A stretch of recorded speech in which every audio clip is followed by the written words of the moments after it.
ઓમ નમઃ શિવાય. હરિ ઓમ શ્રી ગણાધિપતયે નમઃ. હરિ ઓમ શ્રી શિવશક્તે નમઃ. હરિ ઓમ શ્રી સરસ્વતયે નમઃ. ગજાનनं ભૂતગણાધિસેવિतं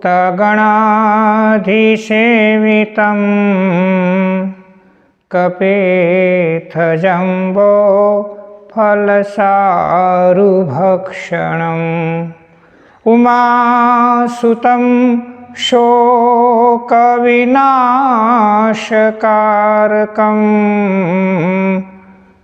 નમામિ વિઘ્નેશ્વર પાદપંકજમ. વિઘ્નનો વિનાશ કરનારા ગણપતિ દેવને સર્વપ્રથમ આપણે પ્રેમપૂર્વક નમસ્કાર કરીએ છીએ. ગણપતિ એટલે વિઘ્નહર્તા. આપણા જીવનમાં કોઈ પણ માંગલિક પ્રસંગ હોય ત્યારે સૌથી પહેલાં આપણે ગણપતિ દાદાનું પૂજન કરીએ છીએ. ગણપતિ પૂજનથી, વિધિવત ગણપતિ પૂજનથી આપણા શુભ કાર્યમાં કોઈ વિઘ્ન આવતું નથી. અને એટલે ગણપતિની પૂજા આપણા સનાતન હિન્દુ ધર્મમાં પ્રખ્યાત થઈ છે. ગણપતિને આપણા જે સનાતની 5 દેવતાઓ છે એમાં પણ ગણવામાં આવ્યા છે. ગણપતિનો જન્મદિવસ, ગણપતિનો પ્રાગટ્ય દિવસ એટલે ભાદ્રપદ માસની શુક્લ ચતુર્થી ચોથના દિવસે, અજવાળી ચોથના દિવસે ગણપતિ ભગવાનનું પ્રાગટ્ય થયું છે. ગણપતિ પ્રાગટ્યની કથા શિવપુરાણ એવી બતાવે કે એકવાર ભગવાન મહાદેવ ઘણા બધા વર્ષો સુધી તપસ્યામાં લીન થયા છે. નિજ જીવનનું ધ્યાન ધરતા ધરતા પરમાત્માએ ઘણા બધા વર્ષો વિતાવી દીધા. ત્યારે મા ભગવતી થોડુંક એકલપણું મહેસૂસ કરે છે અને ત્યારે પોતાના અંગના મેલને ઉતારી અને એક મા ભગવતી મૂર્તિ બનાવે છે અને મૂર્તિમાં સંકલ્પ માત્રથી પ્રાણ પૂરી અને ગણપતિનું સર્જન કરે છે. અહીંયા શંકાને કોઈ સ્થાન એટલા માટે નથી કે ભગવતી આખા જગતના સર્જનહારા છે. માં ભગવતી પ્રકૃતિ સ્વરૂપે સમસ્ત જગતનું ઉત્પત્તિનું કારણ છે એમ જ નહીં, પણ એ જ માં આ જગતનું પાલન પોષણ પણ કરે છે. એણે ગણપતિનું પ્રાગટ્ય કર્યું છે અને ચતુર્થીના દિવસે થયું છે. એટલે આપણે ત્યારથી ગણપતિ ઉત્સવનો આરંભ કરીએ છીએ. ગણપતિના મહિમાનું ગાન કરતા 2 પુરાણો બતાવ્યા છે. એક ગણેશ પુરાણ છે અને બીજું મૃદગલ પુરાણ નામે પુરાણ પ્રચલિત છે. આમાં ગણપતિની જીવન યાત્રા, જીવન કથા વ્યાસ ભગવાને બતાવી છે. ગણપતિના અનેક નામો છે. ગણપતિ એ વિઘ્નકર્તા નામથી પ્રસિદ્ધ છે, એટલે કે વિઘ્નનો વિનાશ કરનારા છે. સંકટ મોચન પણ ગણપતિને કીધા છે કે જે સંકટને વિદાય આપે છે. એ ગણપતિને ગજકર્ણિકા એટલે કે હાથી જેવા જેના કાન છે એમ કહીને વિદ્વાનોએ ગણપતિને નવાજ્યા છે. ગણપતિ ગરવા વિઘ્ન હરવા સૌ પહેલા તમને સમરવા, ગુણપતિ દેવને સમરવા રે જી. અંગડાનો મેલ ઉતારીને માઉ મયાએ, ઓખાને ગુણપતિ ઘડિયા રે જી. આપી શીખને માતાએ મંદિર બેસાડ્યા, આપી શીખ માતાએ અને મંદિર બેસાડ્યા. એ માતાજી બેઠા નાવણ કરવા, એવા ગુણપતિ દેવને સમરવા રે જી. ગણપતિ દેવ માં ભગવતીના પનોતા પુત્ર છે. સુમખ ચકંદક્ષો કપિલો ગજકર્ણક લંબોદર સ્વીકટો વિઘ્નનાશો વિનાયક ધૂમ્રકેતુર્ગણાધક્ષો ભાલચંદ્રો ગજાનન દ્વાદેસ્તાની નામાની યહ પઠેર શૃણુયાદપી વિદ્યારંભે વિવાહે ચ પ્રવેશે નિર્ગમે તથા સંગ્રામે ચંકટે ચેવ્ય વિઘ્નસ્તસ્ય ન જાયતે.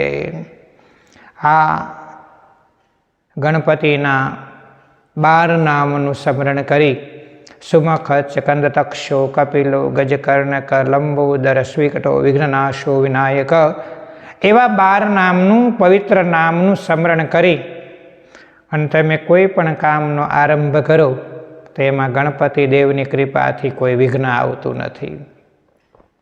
તમારે કોઈ પ્રવાસે જવું છે, પ્રવાસે નીકળવું છે, તો આ 12 નામનું સ્મરણ કરીને નીકળો તો તમારો પ્રવાસ નિર્વિઘ્ને થવાની પૂરેપૂરી સંભાવના છે. એમ દરેક કામમાં, દરેક શુભ કામમાં ગણપતિ પૂજન આપણા વિઘ્નોને હરનારું છે. ગણપતિ દેવના મોટા મોટા કાન છે. એમ બતાવે કે જગતની વાતોને બરાબર સાંભળો, જગતની વાતોને બરાબર સાંભળો, બધાને સાંભળો.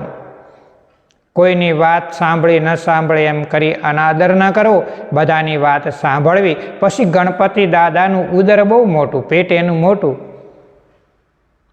એમ કે વાતને સાંભળ્યા પછી પેટમાં ઉતારી દેવું, એને જ્યાં ને ત્યાં ઓકીને બહાર ન કાઢો. એટલે સાંભળેલું બધું બોલવાની જરૂર નથી.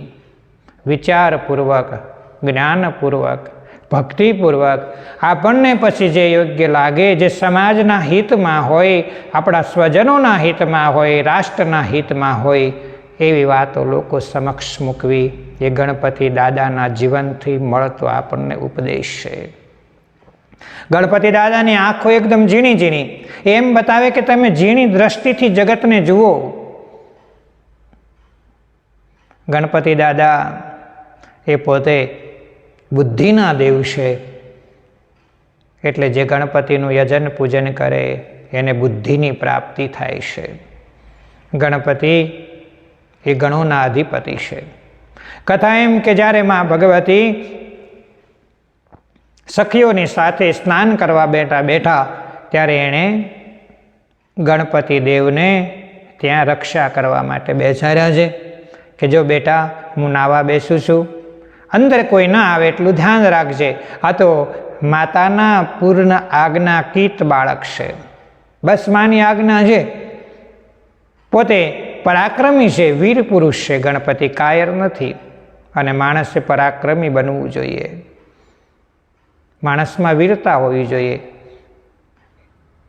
માતાજી નાવા બેઠા છે અને એ જ વખતે તપ કરી અને શંભુ આવ્યા છે. ગણપતિ મહાદેવને ઓળખતા નથી, ગણપતિને મહાદેવ નથી ઓળખતા. એટલે ભગવાને સીધું પોતાના ઘરમાં પ્રવેશવા માટે થઈ અને પ્રયાસ કર્યો. અને ગણપતિ દેવે એને અટકાવ્યા છે કે મારી માં સ્નાન કરે છે એટલે અંદર જવાની મનાય છે. જગ પ્રસિદ્ધ કથા એમાંથી યુદ્ધ થાય છે. ઘણા બધા શિવગણો ગણપતિની સામે લડવા આવે, પણ માના આશીર્વાદથી સંપૂર્ણ બળવાન બનેલા ગણપતિ કોઈનાથી હારતા નથી. અને બધા શિવગણોને બરાબર મેથી પાક ચખાડે છે. એના હાથમાં ભૂંગળ છે, એ ભૂંગળથી વારંવાર ગણોને મારીને ભગાડી દે છે. અને ત્યારે શિવને ક્રોધ આવે છે અને શિવ પરમાત્મા ત્રિશૂલનો પ્રહાર કરીને ગણપતિના ધડમસ્તકને જુદા કરે છે. માતાજી નાવણ કરીને આવીને જુએ છે તો પોતાના પુત્રનું મસ્તક છેદાયેલું છે. એટલે મા ભગવતીને ક્રોધ આવ્યો અને એ ક્રોધને શાંત કરવા માટે થઈ અને ભગવાન શિવની આજ્ઞાથી શિવના ગણો હાથીનું મસ્તક લાવ્યા અને ગણપતિની ઉપર એ હાથીનું મસ્તક જોડવામાં આવ્યું અને ગણપતિ પુનઃ જીવિત થયા છે. ભગવાન સદાશિવ, સર્વ દેવતાઓ, મા ભગવતી, આ બધાએ ભગવાન ગણપતિને ખૂબ આશીર્વાદ પાઠવ્યા છે કે તું ગણોનો અધિપતિ બનીશ.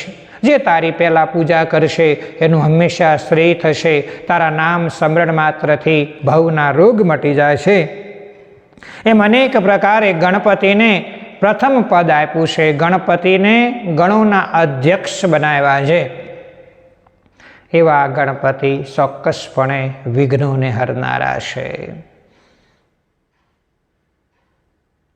વિઘ્નેશ્વરાય વરદાય સુરપ્રિયાય લંબોદરાય સકલાય જગદ્ધૃતાય નાગાનનાય શ્રુતિયજ્ઞ વિભૂષિતાય ગૌરીસુતાય ગણનાથ નમો નમસ્તે.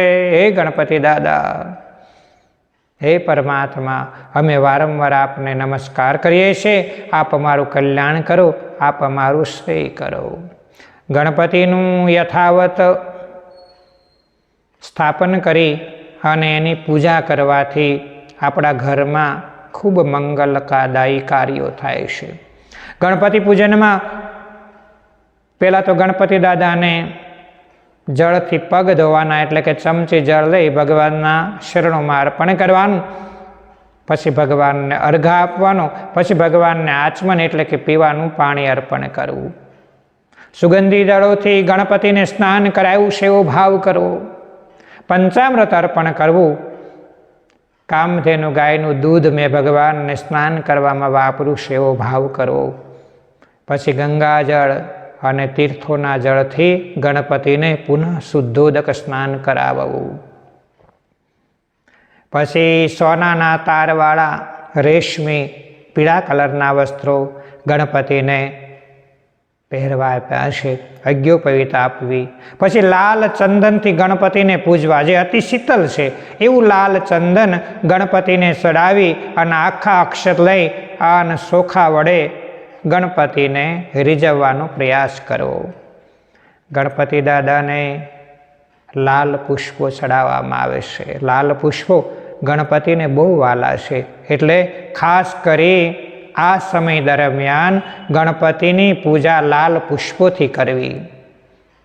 ગુલાબના પુષ્પો, પછી બિલીપત્ર ભગવાન શિવને પણ વાલું છે અને ગણપતિને પણ વાલું છે. એટલે ત્રિદલમ ત્રિગુણાકારમ ત્રિનેત્રમ ત્રિઆયુધમ ત્રિજન્મ પાપ સંહારમ એક બિલ્વમ શિવાર્પણમ. એમ ગણપતિને બિલીથી પૂજવા. પછી દુર્વા, જેને આપણે ધરવ કહીએ છીએ, એ દુર્વાથી ગણપતિ દાદાનું પૂજન કરવું, એને સમર્પિત કરવી.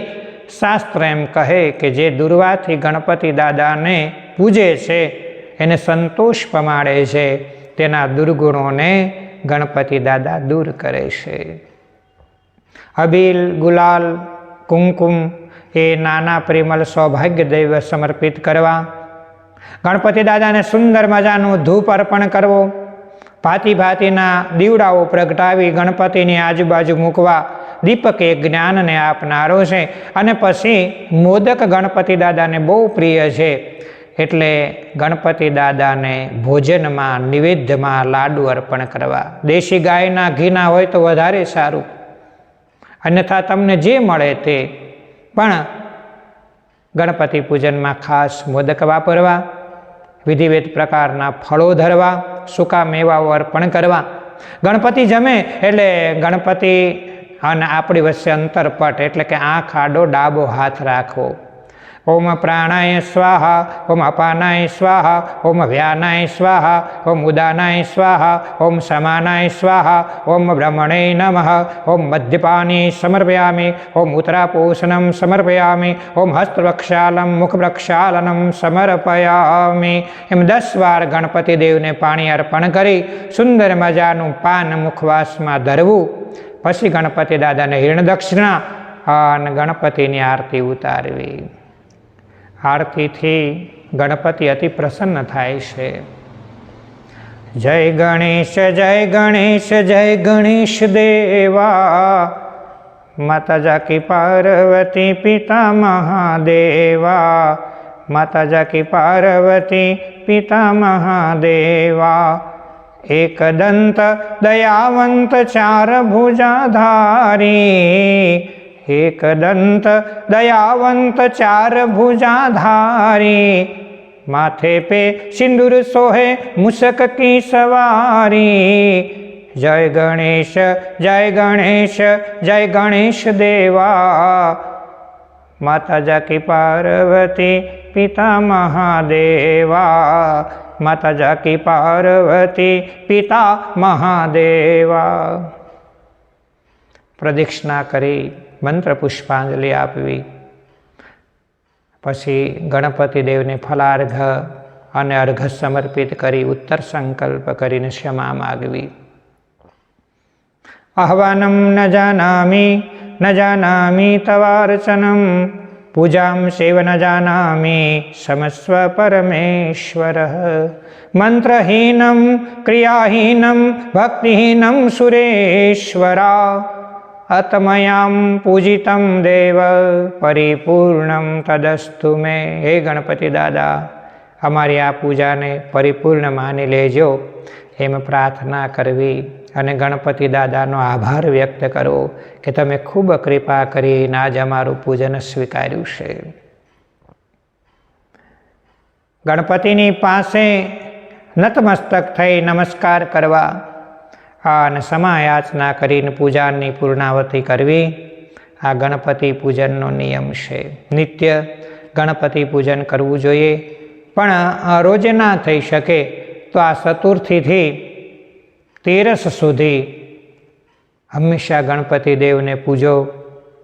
ગણપતિની કૃપાથી આપણા દરેક શુભ કાર્યો સરસ રીતે પૂરા થશે અને ગણપતિની કૃપા આપણા પૂરા પરિવાર ઉપર ઉતરશે। ઓમ નમઃ પાર્વતી પતય હર હર મહાદેવ હર।